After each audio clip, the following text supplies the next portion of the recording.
Hey guys, so wanted to make a quick video and hopefully this will help somebody out there. This is a 99 F250 LD, which is the light duty 7-lug truck, not a super duty. But a lot of these F-Series trucks have these stupid shocks that have the mount on top. The problem is they give you this little tiny space right there to get in there to the stud, but it's darn near impossible. Even with a good ratchet wrench, it is very difficult. And you can go above it, but once again, you just don't have a lot of room. They get stuck. A lot of times they get jammed on there. As you can tell from this one, a lot of times you just end up breaking them off anyway. That can be really difficult though when you don't have any room. So there's a little trick. If you have shocks that are blown out like these two are, you can see where this one is seeped out and that one also has. You could actually take and cut back the plastic just a little bit. You could use this, basically a pair of scissors will cut this, and then take a flapper disc like so, or a grinding wheel, and just flatten out two sides of it and take a set of good channel locks and get on there.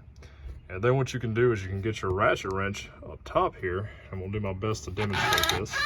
You hear it ratcheting, and then you can turn it. It's hard to do one-handed, but basically you can press it and that'll allow you to twist it.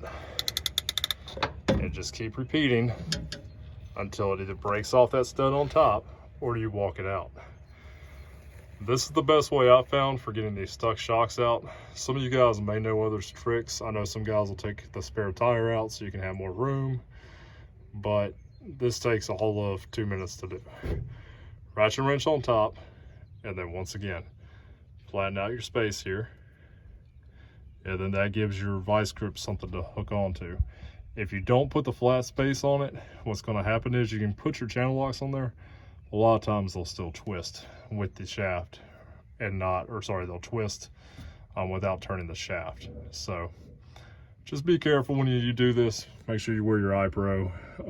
If you really want to and you're in beast mode, instead of trying to loosen it, just try to tighten it or torque it down. A lot of times you'll just break that top stud off and then that shock will just fall right out. So this works, I believe, on 97 to, 2006 trucks have this style. And I know there's a couple other Ford variants that do as well. But this is just what works for me. And you can see I've just got my ratchet wrench in there, and as I crank it from the bottom, it clicks. I hope this helps you guys out. Just a quick video. Y'all have a good day, stay safe, and all the way.